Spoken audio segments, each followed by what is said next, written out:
Réunis à Abuja au Nigeria le 27 août 2025, les chefs d'état-major de la CEDEAO ont approuvé la création d'une force de réaction rapide de 260 000 hommes. Cette armée régionale aura pour mission de combattre le terrorisme qui sévit dans plusieurs pays de la région. Abdel Fattah Moussa, commissaire de la CEDEAO aux affaires politiques, à la paix et à la sécurité, a annoncé qu'une enveloppe de 2,5 milliards de dollars a été allouée pour financer cette initiative. Cette force est présentée comme une réponse aux attaques de plus en plus meurtrières menées par les groupes armés au Sahel et dans le golfe de Guinée.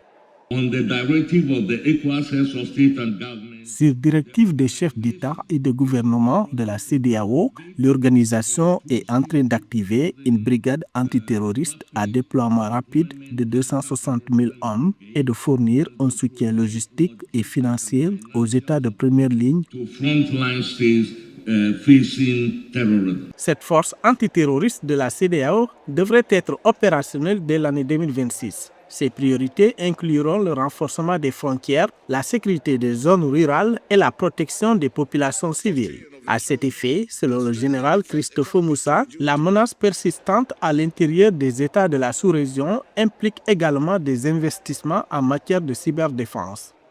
L'ennemi est à l'intérieur. Nous devons mener la charge dans la modernisation de nos forces en investissant dans la cyberdéfense, l'intelligence artificielle et la technologie militaire indigène sans laquelle il nous sera difficile d'assurer notre sécurité.